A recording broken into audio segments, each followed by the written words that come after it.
Hello there, this is David from David Books and Comics, and today I want to look at another mostly comic book haul, but we're going to go over the book first. This is Cave Girl, as by Edgar Rice Burroughs. And just to give you some background, instead of me giving you the details, I'm just going to read from Richard Lupoff's very comprehensive book on the writings of Edgar Rice Burroughs. It's called Master of Adventure, and this is the section he had on Cave Girl. And this was, you find it on page 79. He writes, having the date started his three major series, Mars, Tarzan, Pellucidar, and written only one story, The Outlaw of Torn, which was not part of the series, Burroughs turned to a new serial for All Story. That's All Story Weekly. That's published by Street and Smith magazine. Completed in March 1913, The Cave Girl was published that summer. A sequel, predictably titled The Caveman, was written a year later, but not serialized in All Story Weekly until the spring of 1917. The book version combines two stories under the title The Cave Girl. It was published in 1925. That's in hardcover form. Even this relatively minor Burroughs work has appeared in no fewer than 9 editions in the United States and Great Britain. The Cave Girl of the title is one Nadara, but she is not actually the focal point of the story. The character is Waldo Emerson Smith Jones, and I believe he has a Tarzan-like name. It's Nadara is the girl, and his name, I'll just read on. The Cave Girl ties one Nadara, but she is not the actual focal point. So Waldo Emerson Smith Jones is a very Burroughsian hero indeed, scion of a wealthy Back Bay family, trained by his domineering mother to eschew all physical exertion as crude. Waldo is on a Pacific cruise by order of his physician when a storm arises, sweeping Waldo overboard. He is washed ashore on the tropical isle, and that's when our adventure begins.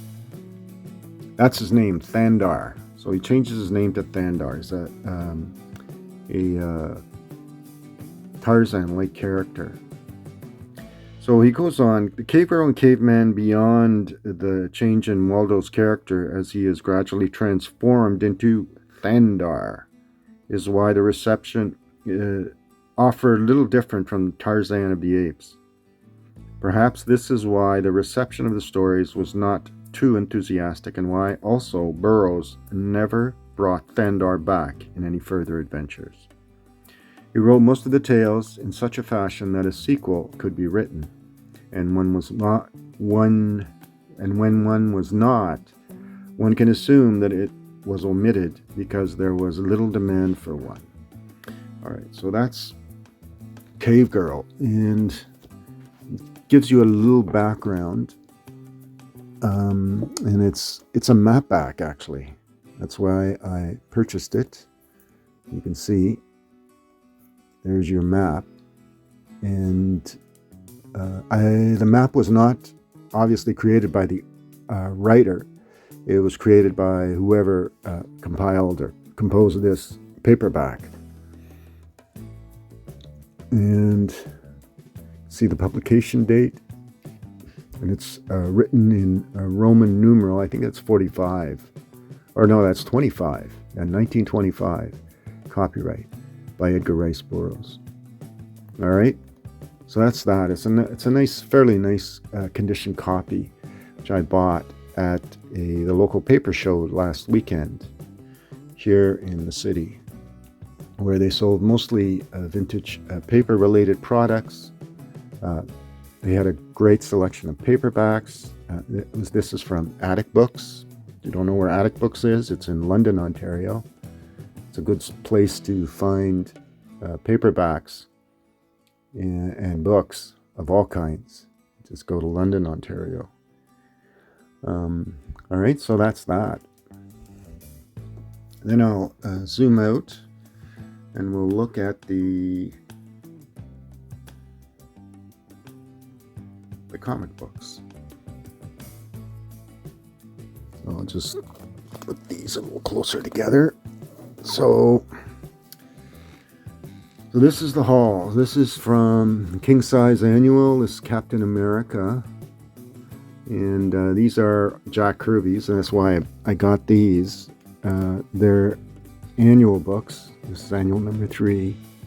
Beautiful Captain America cover with Kirby in his full powers. Here's another one. This one features Magneto, as drawn by Kirby, his creator, by the way. And there's a nice cover again by Magneto. Or sorry, by Jack Kirby of Magneto. All right, so that's that. And I bought a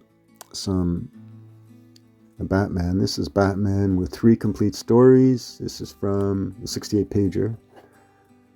And where's our number? It says Dollar Comics, Best Buy. It's a nice Batman. It's a solo, I think. Can't see where the number is. Usually it's up here in the circle. Anyway. And then 100-pager with Two-Face. So nice low grade Batman number 258 with some Two-Face stories. It's that one. And of course, I saw a 12-cent Spectre, and I believe that cover art looks to be Dick Giordano and Neil Adams, actually. So it's a nice cover. This is Spectre number 4, one of the early 12-cent Spectre. Purchase that any day for that price. And a Lois Lane, very cheap. Lois Lane, nice copy of that. A rough copy of that. It's nice just to have a Lois Lane. This is actually from the first issue, first reprint of the first issue. All right, so that's Lois Lane number 77. And there's a Detective 307, and it features, one of the reasons I bought it is I always buy any detective that has Batwoman on the cover. And this one was fairly inexpensive for a 12-center. It's in good copy. So that's that one.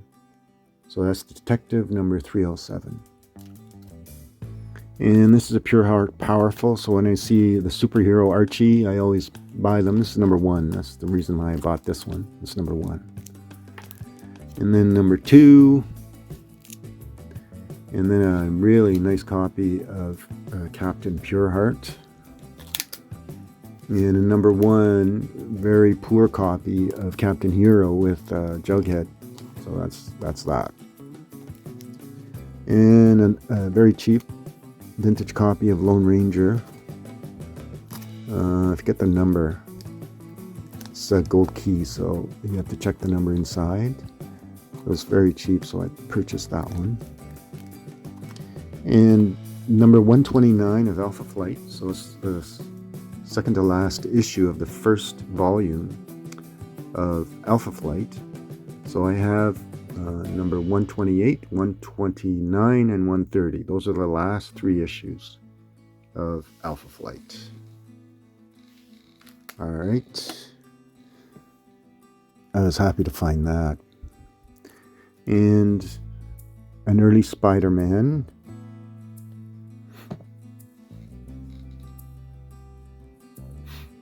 Sorry.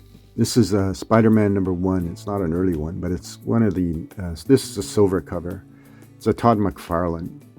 Nice cover. So I thought, okay, I'll buy that. It was nicely priced. And a mystery. This is a hard-boiled mystery story written by Max Allan Collins and Terry Beatty. Harry Beatty and Max Allan Collins. These are all really great stories. So that's a Ms. Tree. And this was a beautiful find, actually. A Joe Kubert Enemy Ace that I purchased, and it's just a gorgeous cover.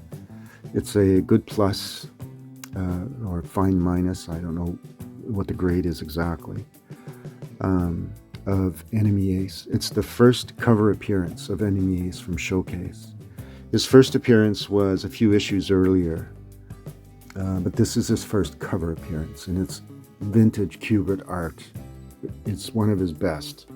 Aside from Hawkman, the military adventures, the military stuff they did for Sergeant Rock and Enemy Ace is probably the best in comics. So I was happy to find that. And then a nice She-Devil, Shanna the She-Devil, #1 with a Jim Steranko art. And so I was happy to find that. That was really cheap. Oh. And another Shanna the She-Devil, Jim Steranko art. The Dungeon of Doom. And that's, take your pick. I don't know which one's the best. They're all pretty good. Both of them are good. I think I'd go with #1 as my choice. All right. And what else? Oh, Batman bundle. This is the Christmas story that I'll eventually read at Christmas time. It's nothing like reading Batman at Christmas time. This is Batman #309. All right. So that's that one. It looks like Frank Robbins' art.